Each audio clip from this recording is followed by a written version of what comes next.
Hello to my fellow history lovers and people that think if I learn something new today, it will be a great day. So today we're going to talk about the Siege of Boston.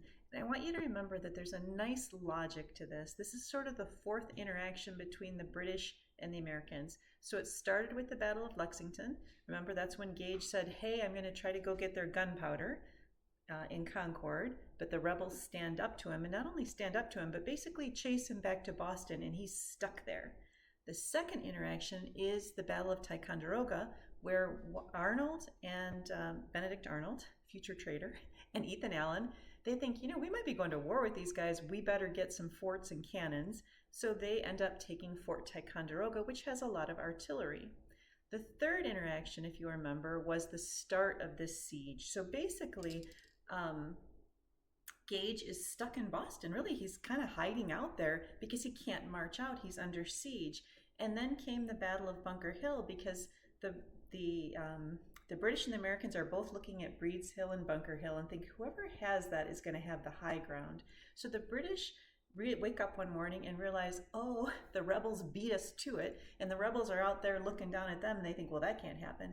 And there is the Battle of Bunker Hill, in which the British will finally come out of Boston, take the hill, but the problem is they're going to lose over 40% of the attacking force, a lot of their officers, and they're afraid for another face-on attack. They basically go into defense mode, and they stay within their parameters. They're still basically under siege. So then the next part is, how does this siege end? And that's where we're at today. I promise you, by the way, by the time you do all of these, and we're going to have a game, there's 23 of these interactions, and at the end we're going to play a game and see if you how many of them you know, but you will know more than probably 80% of Americans about our history. So anyway, keep in mind, the Americans lost the Battle of Bunker Hill, but Boston is still under siege. So what happens next is Washington is finally there.